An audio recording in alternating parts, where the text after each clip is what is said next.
Color one as color two. Color it as the eyes, the color of her eyes, eyes of the world. They are that, read and climb.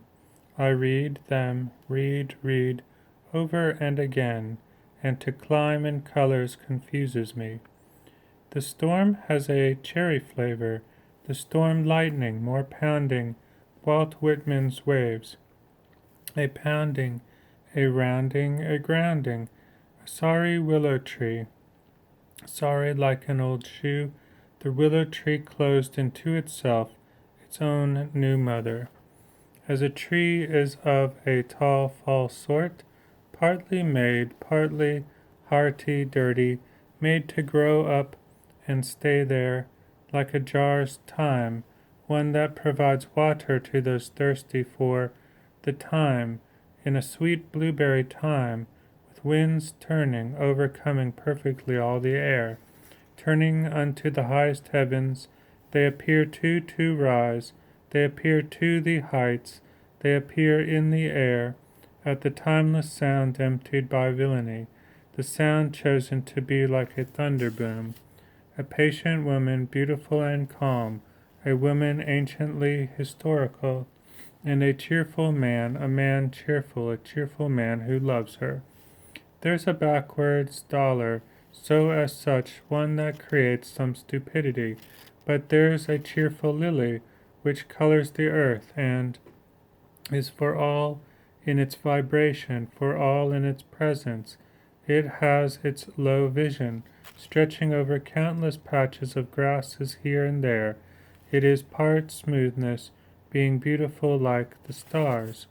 And of fishy sights, once appearing emergent, with some choice, a wife is free, until the rain comes, and she worries a little for all the leth wit of the storm, and of its vocabulary is at all put out as a towering container emptied, helping the grass grow, but not the hierarchy of those suffering in it.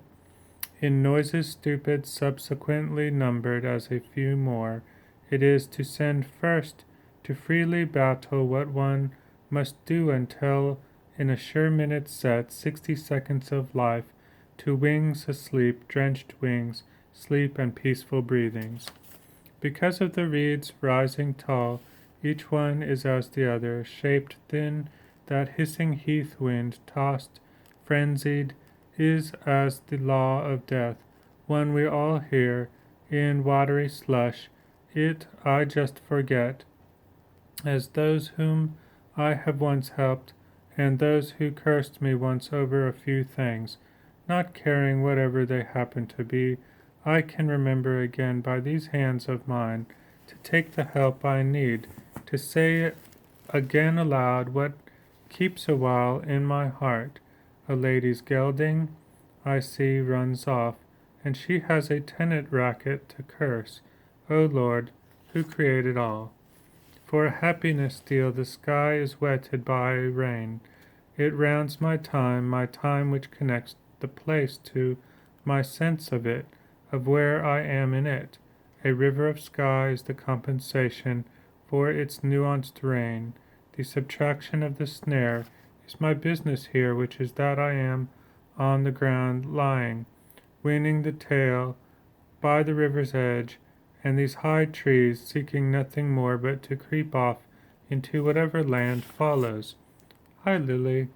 There on the ground, there hereabouts, the ground that forever stretches off and away from my feet, which were so quick to come to this strange event, this date of this year. The portrait I dread is of a portrait of dying here in these sad parts, away from family, away from friends, away from fellows and their friendships.